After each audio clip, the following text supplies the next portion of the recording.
출애굽기를 보면 출애굽기에서 가장 유명한 사건 중 하나는 홍해가 갈라진 사건이라고 할 수 있습니다. 출애굽기에서 홍해가 갈라진 사건은 14장에 기록됩니다. 14장에서 홍해가 갈라졌고 15장에 넘어가면 이스라엘 백성들이 그렇게 홍해를 건넌 다음에 감격과 기쁨으로 하나님께 찬양하는 모습을 우리가 확인하게 됩니다. 그렇게 하나님께 감격으로 찬양하는 모습이 15장에 담기는데 15장을 가보시면 찬양만 담겨 있는 것이 아니라 그 15장의 마지막 부분에 있었던 하나의 사건이 더 있는 것을 우리가 확인하게 돼요. 그 사건이 어떤 사건이냐? 마라의 쓴물 사건입니다. 홍해를 가르고 감사로 찬양하고 그리고 사흘길을 걸었는데 사흘길을 걷는 동안 물을 발견하지 못한 거예요. 사람이 물이 없으면 살 수가 없잖아요. 간신히 물을 찾았는데 그 물이 쓴물 마라였습니다. 그 쓴물 앞에서 이스라엘 백성들이 원망을 터뜨리죠.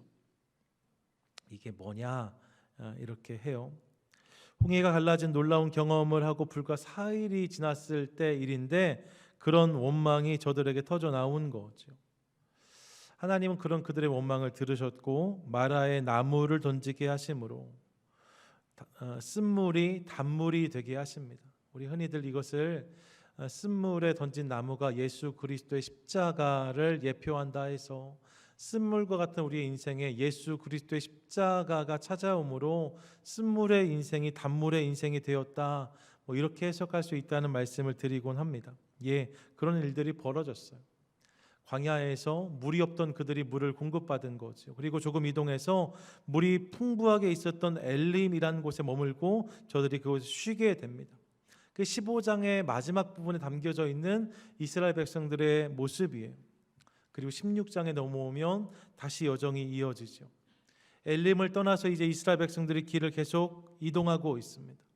그리고 애굽에서 나온 지 이제 둘째 달 15일, 즉 50일 정도가 지났을 때의 일입니다. 다시 이스라엘 백성들이 원망을 쏟아냅니다. 왜 원망해요? 오늘 본문을 보니까 식량의 문제가 생겼기 때문입니다. 먹을 게 없어졌어요. 홍해를 가르고 나서 3일 뒤에는 물이 떨어졌는데 한 50일 지났을 때 애굽에서 가지고 나온 식량이 다 떨어졌음을 우리가 알 수 있습니다. 그리고 그 문제 앞에서 저들이 또 원망을 시작합니다. 문제를 만날 때마다 하나님을 원망하는 이스라엘 백성들의 모습을 보면서 하나님이 참 골치가 아프셨겠다. 어째 이스라엘 백성들이 저럴까? 그런 생각을 해보게 돼요. 제가 볼 때는 인간적으로 보면 괘씸할 수 있죠. 서운할 수 있죠. 아쉬울 수 있죠. 그런 마음이 우리에게 있을 수 있어요. 그런데 하나님은 그들의 원망을 들으시고 그들을 책망하지 않으시고 그들의 필요를 채워주십니다. 오늘 본문의 12절 보시면 내가 이스라엘 자손의 원망함을 들었노라 하시고 그들에게 말하여 이르기를 너희가 해질 때에는 고기를 먹고 아침에는 떡으로 배부를 것이다 라고 말씀하세요. 하나님이 저들의 원망을 들으시고 저들의 필요를 채워주셨다. 이것이 오늘 본문의 내용이지요. 오늘 함께 읽었던 본문의 내용이 이런 것인데 이 본문을 중심해서 주님께서 우리에게 주신 몇 가지 메시지 함께 나누기 원합니다. 먼저 여러분 본문을 대하면서 저는 문제가 계속되는 것, 그것이 인생이라는 사실을 깨달아요. 인생은 문제의 연속이라는 거죠. 사실 오늘 본문은 작년에 우리 팬데믹 막 시작되었을 때 말입니다. 현장 예배가 중단되어지고 그래서 우리가 광야에서란 제목으로 광야에서의 이스라엘 백성들의 모습을 한번 나누었던 적이 있는데 그때 다루었던 본문들 중 하나입니다. 추수감사주일에 어떤 말씀을 나눌까 구하던 중에 다시 이 본문이 떠올라서 이 말씀을 붙들고 묵상하게 되었어요. 그때 동일한 본문을 묵상하는데 지난번과는 다른 부분을 하나님께서 깨닫게 하셨습니다. 1년도 넘게 전인데 그때 말씀을 기억해 보시면 혹시 기억나는 분들 계실지 모르겠어요. 그때 이 본문을 함께 다루면서 자꾸만 원망하는 이스라엘 백성들의 모습을 우리가 함께 나누었습니다. 원망하고 또 원망하고 또 원망하는 이스라엘 백성들이 눈에 들어왔어요. 문제 앞에서 원망하지 말고 기도하자고 말씀을 나누었습니다. 예, 그런 모습이 우리에게 있어야겠지요. 그런데 이번에 이 본문을 묵상하는 과정에서 그들의 원망이 눈에 들어오긴 했는데 그 원망 이전에 그들의 삶에 거듭해서 찾아오고 있는 문제가 있었다는 사실을 새삼 깨닫게 되었습니다. 저들이 계속 원망했는데 가만히 보니까 저들의 삶에 저들이 원망하게끔 계속해서 찾아오는 문제들이 있었다는 거예요. 이스라엘 백성들의 출애굽 여정을 기억해 보십시오. 저들이 처음 출애굽하려고 했을 때 저들을 먹는 바로가 있었습니다. 바로가 저들을 놓아주어서 애굽에서 나왔는데 이후에 저들을 가로막는 홍해를 만납니다. 홍해가 갈라지고 마른 땅으로 건너서 광야로 들어왔는데 그리고 3일 뒤에 물이 떨어지는 문제를 저들이 또 경험합니다. 그리고 그 문제를 지나서 이제 또 한참을 달려왔는데 오늘 본문에서 또 식량이 떨어졌다라고 성경이 말씀하고 있어요. 뭐예요? 문제가 거듭되고 있는 거예요. 이게 다가 아니죠. 이후의 본문들에서도 이스라엘 백성들이 광야를 지났던 시간들을 살펴보면 그들의 삶 가운데 끊임없는 문제가 있었음을 우리가 알 수 있습니다. 물이 또 떨어지고 식량이 또 떨어지고 원수가 찾아오고 대적들이 공격하고 자체 안에서도 갈등과 분열이 생겨나고 여러 가지 문제와 어려움들이 그들에게 계속 찾아오고 있는 모습을 우리가 확인하게 돼요. 무엇입니까? 문제가 계속 되더라는 거예요. 문제의 형식이, 문제의 내용이 바뀔 수 있지만 달라지지 않는 사실은 그들에게 계속해서 문제가 찾아오고 있다는 거예요. 그들의 여정은 문제의 연속이었다라고 할 수 있다는 것이죠. 이 사실을 깨닫게 되었어요. 계속해서 문제가 찾아오는 거예요. 생각해 보니까 이스라엘만 그런 것이 아닙니다. 우리도 마찬가지란 사실을 알게 되었어요. 인생을 살아내면서 삶 가운데 만나는 스테이지들이 있는데 그 스테이지를 넘어갈 때마다 우리는 요 스테이지를 지나고 나면 좀 나아질 거다, 좀 괜찮을 거다, 좀 문제가 없을 거다, 그런 기대를 해요. 하지만 여러분 어떠세요? 정말로 문제가 없던가요? 정말로 아무런 어려움이 생기지 않던가요? 그렇지 않잖아요. 삶에 또 찾아오는 문제를 확인하는 거죠. 졸업하면, 결혼하면, 직장만 잘 잡으면, 아이가 생기면, 좀 집을 사고 안정이 되면 괜찮을 줄 알았어요. 근데 그렇지 않은 거잖아요. 이민만 와서 미국에 정착만 잘 되면 삶이 행복할 줄 알았어요. 근데 그렇지 않은 것을 발견할 때가 있잖아요. 아이들이 다 크고 이제 은퇴해서 여유가 좀 생기면 괜찮을 줄 알았어요. 근데 여러분 여전히 문제가 있는 것을 발견하잖아요. 여전히 내 삶 가운데 고민과 근심의 거리가 있는 것을 발견하잖아요. 그럼 그게 인생이라는 거죠. 우리가 지금 팬데믹 상황을 지나오고 있는 중인데 금방 끝날 줄 알았어요. 몇 달만 지나면 나아질 줄 알았어요. 마스크 좀 쓰고 세니타이저 열심히 하고 거리 좀 유지하면 괜찮을 줄 알았어요. 백신만 맞으면 회복될 줄 알았어요. 많이 회복됐죠. 그런데 여러분 이번 주간에 어떤 뉴스 또 나왔습니까? 오미크론 바이러스라고 해서 델타 변이보다 더 강력하게 전염되어지는 바이러스가 또 발생했다고 하잖아요. 변이 바이러스가 말입니다. 남아공에서 발견이 돼서 지금 또 인근 나라들이 국경을 폐쇄하고 또 난리가 났습니다. 뉴스 보니까 뭐 미국도 증시가 한번 출렁했다고 뭐 이런 뉴스들 나오더라고요. 여전한 문제가 이어지고 있는 거죠. 바이러스의 문제만이 아니에요. 여러분 이 전염병의 문제로 말미암아 야기된 다른 수많은 문제들이 있습니다.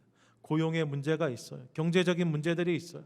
환경의 문제가 있어요. 정서적인 문제들을 발견합니다. 그런 일들이 있는 거죠. 삶에 찾아오는 문제가 끊임없이 이어지고 또 이어지는 것을 봅니다. 문제가 좀 없는 삶을 살고 싶은데 그렇지가 못하더라는 거예요. 내가 뭘 못해서가 아니라, 내가 뭘 잘못해서가 아니라 모든 인생에는 문제가 이어지고 또 이어지는 거죠.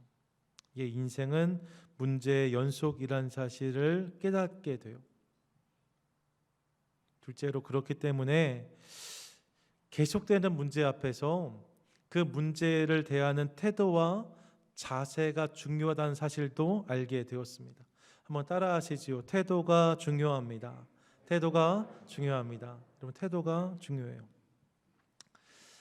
운동을 좋아하는 분들 계실 텐데 탁구나 테니스나 이런 운동들 말입니다. 이런 운동들은 다 폼이 중요합니다. 왜 폼이 중요해요? 그래야 안정적일 수 있기 때문입니다. 어쩌다 한번 공이 넘어오는 거, 경기 중에 딱 한 번 공이 넘어와서 그걸 넘기는 거라면 사실 폼이 중요하지 않을 수 있어요. 그냥 넘기기만 하면 되는 거죠. 그냥 넘기기만 하면 넘어가는 거예요. 요행이 그게 기가 막히게 잘 넘어가면 럭키 하는 거죠. 경기 중에 딱 한 번만 공이 오면 그럴 수 있어요.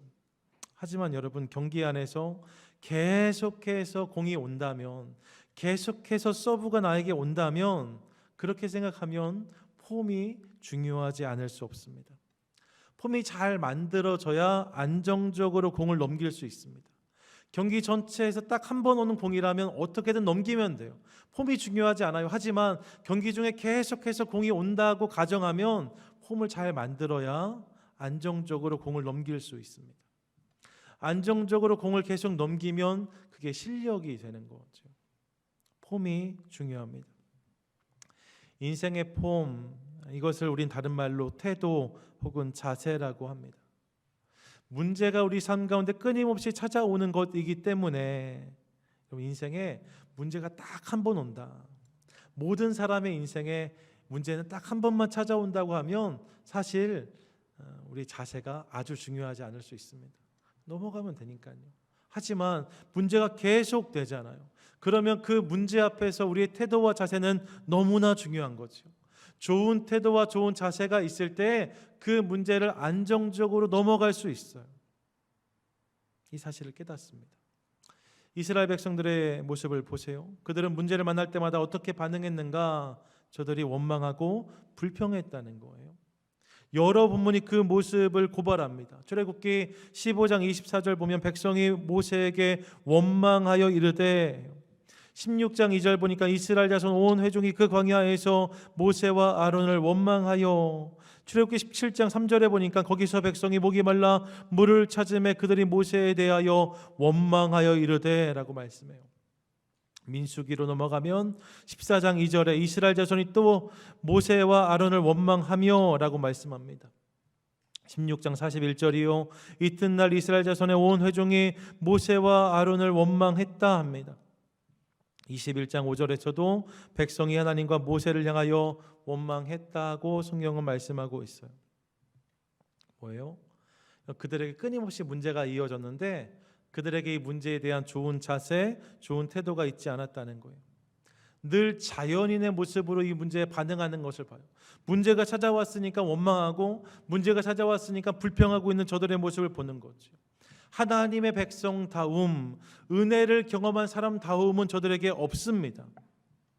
가만히 보니까 아니요, 원망과 불평이 저들의 태도가 된 것을 확인합니다.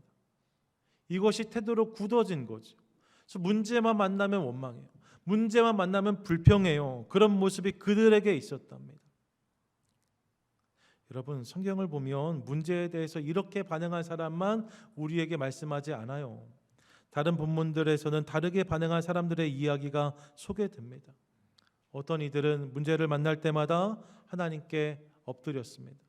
어떤 이들은 문제를 만날 때마다 그분의 이름을 간절히 불렀습니다. 어떤 이들은 문제 앞에서 기도했고 어떤 이들은 문제 앞에 찬양했으며 어떤 이들은 문제 때문에 감사하는 모습을 우리에게 보여주고 있어요. 그들의 태도와 자세가 그런 것이었다는 거죠. 그 태도와 자세가 그들의 믿음을 증명하는 거예요. 주님을 향한 믿음이 그런 그들의 태도와 자세를 낳았다는 거죠. 여러분, 우리의 모습은 어떠한가 우리를 돌이켜 볼 수 있기를 원합니다. 문제 앞에서 나의 태도는 어떤가? 삶에 계속 문제가 찾아오는데 나는 지금 어떻게 그 문제에 반응하고 있는가? 나는 원망의 사람인가 아니면 감사의 사람인가? 난 문제 앞에서 먼저 한숨을 쉬는가 아니면 기도를 시작하는가? 이런 끊임없이 이어지는 문제, 그래서 태도가 중요하다고 말씀을 드렸습니다. 바라기는 우리의 태도가 주님 앞에서 믿음으로 잘 빚어져서 주님이 원하시는 태도와 자세를 붙잡고 나아가는 우리 모두가 될 수 있기를 원합니다. 태도가 중요해요. 그렇다면 문제 앞에 하나님이 우리에게 원하신 태도는 어떤 것일까? 본문을 대하면서 본문 안에서 원망하고 불평하는 이스라엘 백성들이 있는데 그들에게 하나님이 요구하시는 두 가지의 태도, 두 가지의 모습이 있었음을 확인합니다. 그 두 가지 태도를 우리가 붙잡게 되기를 원해요. 먼저 어떤 태도를 요구하시는가? 본문 9절인데 함께 읽도록 하겠습니다. 9절 함께 읽습니다. 모세가 또 아론에게 이르되 이스라엘 자손의 온 회중에게 말하기를 여호와께 가까이 나아오라. 여호와께서 너희의 원망함을 들으셨느니라 하라. 아멘. 지금 원망하고 불평하고 있는 이스라엘 백성들에게 모세가 무엇을 말씀합니까?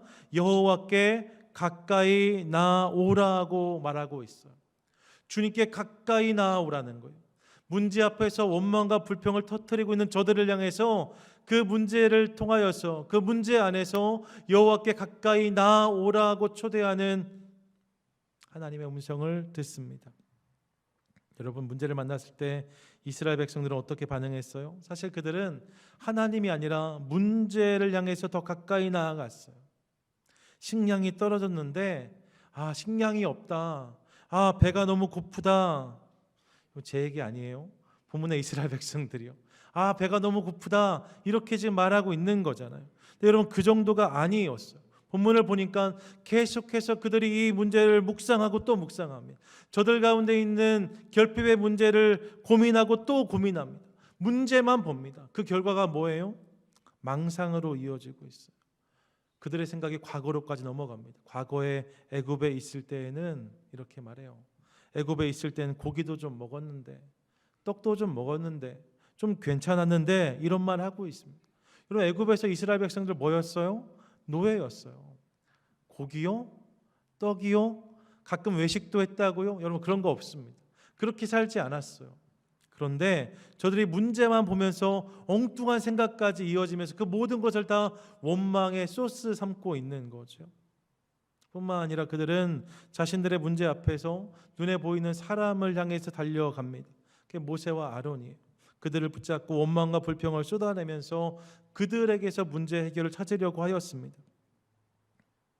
문제를 만났을 때 문제에 몰입하고 사람을 찾는 모습이 이스라엘 백성들의 모습이었다는 거예요. 그런데 그런 이스라엘 백성들을 향해서 주님은 모세를 통해서 말씀하세요. 뭐라고 말씀하십니까? 여호와께 가까이 나아오라고 말씀하세요.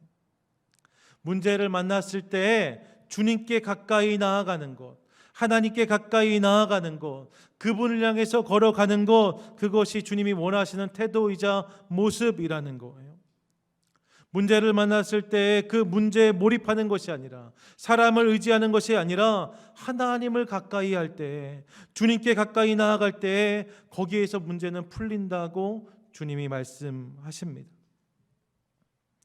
여러분, 어린아이들 있잖아요. 어린아이들 갓난아이가 돼서 조금 걷기 시작할 때까지 보시면 할 수 있는 것이 사실 거의 없어요.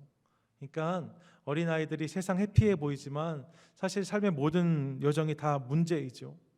배고파도 그 문제를 스스로 해결할 수 없어요. 졸려도 실은 스스로 그 문제를 해결 잘 못해요. 불편하고 답답한 게 있어도 그걸 잘 해결하지 못합니다. 그런데 여러분, 아이들 중에 이 문제를 만날 때마다 그 문제를 깊이 묵상하는 아이는 없어요. 어떻게 하면 이 배고픔을 해결할 수 있을까?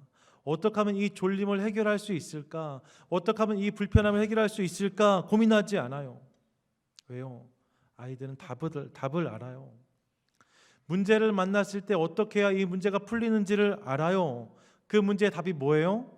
엄마예요. 엄마. 엄마라고 부르면 모든 문제가 풀어지는 거예요.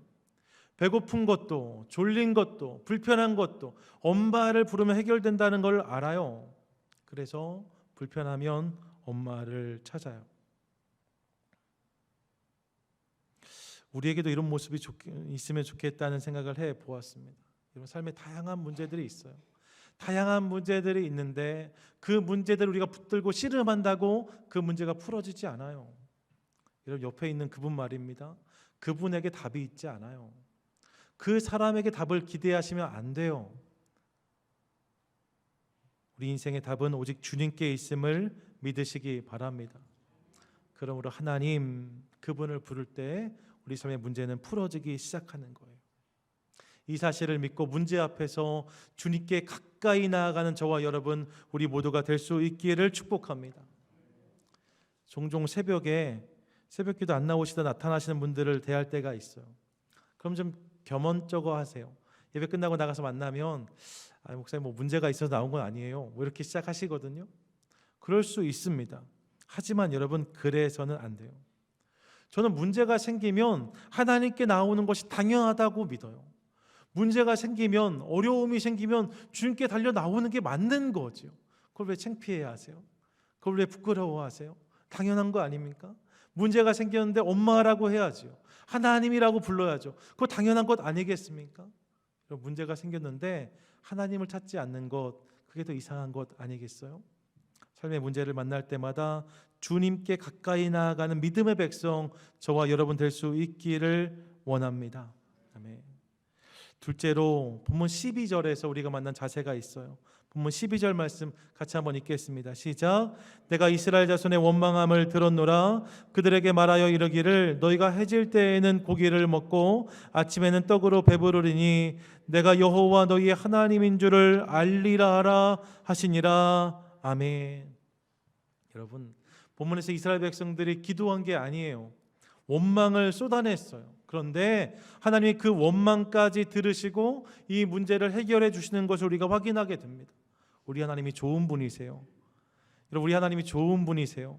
믿으십니까? 아멘. 우리 하나님 좋으신 하나님이십니다. 그분이 원망을 들으시고 저들의 문제를 풀어주세요. 그런데 본문을 보시면 저들이 배고팠는데, 식량의 문제가 있었는데 하나님 그것을 해결하셔서 배불러졌다는 것으로 본문의 내용이 끝나지 않아요. 그럼요, 떡으로 배 부르리니 말씀한 다음에 내가 여호와 너희의 하나님인 줄을 알리라까지를 말씀하세요. 배불리 먹음을 통해서 하나님을 알게 될 것이다 라고 말씀하시는 거죠. 무엇입니까?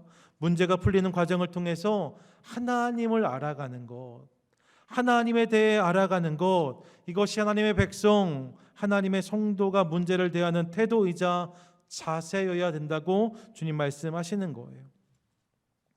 문제가 있을 수 있어요. 삶에 문제가 있을 수 있습니다. 그런데 그 문제를 통하여서 하나님을 알아가는 인생, 주님을 더 깊이 누리는 인생, 그것을 주님이 원하신다고 우리에게 말씀하시는 거죠. 지난 한 해 동안 돌이켜보면 크고 작은 인생의 문제를 안고 씨름하신 분들이 우리 교회 안에도 많이 있습니다. 저도 그렇고 우리 인생 가운데 왜 문제가 없겠어요? 다 문제가 있으니까 우리가 씨름해온 여정들이 있습니다. 어떤 분들은 지금 이 시간에도 감사 주일임에도 불구하고 여전히 씨름하고 있는 꺼리 때문에 눌려있는 마음이 있으실 수 있어요. 그런 일들이 우리에게 있었습니다. 그런데 그렇게 인생의 문제를 가지고 씨름했던 분들 중에 어떤 분들과 만나서 이야기 나누다 보면 그 문제를 통해서 깨닫게 된 하나님에 대한 고백을 들을 때가 있어요. 하나님이 나를, 하나님이 우리 가정을, 하나님 우리 사업과 직장을 어떻게 생각하시는지, 문제가 아니었다면 알지 못했을 하나님의 사랑, 문제가 아니었다면 알 수 없었을 하나님의 은혜를 고백하는 분들을 만납니다. 어려운 상황을 통해서 하나님을 더 깊이 깨닫게 된 거죠. 그러면서 감사를 고백하세요. 문제를 통과했는데 그 문제 안에서 하나님을 깨달음으로 감사하는 인생이 된 것을 보는 거죠. 가만히 보니까요, 무사하고 무고하고 무탈한 삶의 자리보다 문제가 많은 곳, 그곳에 임하는 은혜, 그곳에 임하는 감사가 더 큰 것을 발견합니다. 저는 이런 태도, 이런 고백이 우리 모두의 것 될 수 있기를 소망합니다. 삶에 끊임없이 문제가 찾아오는데 이로 인하여서 고민하고 실망하고 낙심하고 좌절하기보다 이를 통해서 하나님을 더 많이 알아가는 것을 통하여서, 이를 통해서 하나님을 더 많이 깨닫게 됨을 통하여서 이전에 드리지 못했던 감사를 고백하고 하나님을 선포하는 믿음의 백성들 우리 모두가 될 수 있기를 원해요. 문제 안에서 하나님을 깨닫기 시작할 때 우리 삶의 문제들은 감사의 이유가 되고 간증의 제목이 될 줄로 믿습니다. 누구보다 고난 속에 살았던 한 사람 욥, 그 욥이 그 고난의 시간을 다 통과한 다음에 드린 고백이 욥기 42장 5절이에요. 함께 읽겠습니다. 시작. 내가 주께 대하여 귀로 듣기만 하였사오나 이제는 눈으로 주를 배움나이다. 아멘. 내가 귀로 듣기만 하였사오나 이제 내가 눈으로 주를 봅니다. 제가 참 좋아하는 말씀 중 하나고 여러 번 같이 읽는데, 여러분 고난을 통과한 자리에서 욥이 이 고백을 드리는 거예요. 고난의 시간을 통과하지 않았다면 귀로 듣는 인생에 머물 뻔했는데 고난을 통과함으로 이제 내가 눈으로 주를 봅니다. 내가 들었던 그 하나님을 내가 만납니다. 그 하나님을 내가 경험했습니다. 고백하고 있는 거죠. 이 욥의 고백이 오늘 우리 모두의 고백 될 수 있기를 소망합니다. 오늘 본문의 마지막은 이렇게 맞춰지고 있어요. 15절인데 같이 읽겠습니다. 시작. 이스라엘 자손이 보고 그것이 무엇인지 알지 못하여 서로 이르되 이것이 무엇이냐 하니 모세가 그들에게 이르되 이는 여호와께서 너희에게 주어 먹게 하신 양식이라. 아멘. 아멘. 여러분, 저들의 삶에 문제가 있었어요. 어려움이 있었어요. 근데 하나님이 저들과 함께 하셨더니 저들이 이전에 알지 못했던 양식을 얻게 되었다 합니다. 저들이 이전에 알지 못했던 은혜를 누렸다 합니다. 우리 하나님은 그렇게 역사하시는 하나님이십니다. 그러므로 삶 가운데 찾아오는 문제들이 있다면 그 문제를 통하여서 더 깊은 하나님을 누리되 먼저는 하나님께 가까이 나아가고 둘째로 그 문제 안에서 하나님을 깨달음으로 우리 삶 가운데 이전에 알지 못했던 놀라운 감사를 고백하고 누리는 우리 모두가 될 수 있기를 원합니다. 문제가 없는 인생이 없대요. 감사주일 아침인데 여전히 우리 가운데 그런 모습이 있어요. 여전히 우리의 상황이 녹록지 않아요. 문제가 없는 인생이 없어요. 하지만 여러분, 오늘 본문은 우리에게 도전합니다. 문제 가운데 있을 때 주님께 가까이 나아오라고 말씀하세요. 문제를 통해서 하나님을 깨달으라고 말씀하세요. 그러면 그 문제는 감사의 이유가 된답니다. 감사의 조건이 된답니다. 우리 삶을 통해서 그 영광을 받으시겠다 말씀하십니다. 이 사실을 깊이 새기고 그렇게 사는 것을 통하여서 더욱 감사하는 성도, 믿음의 공동체 우리 모두가 되시기를 주님의 이름으로 간절히 축원드립니다. 아멘.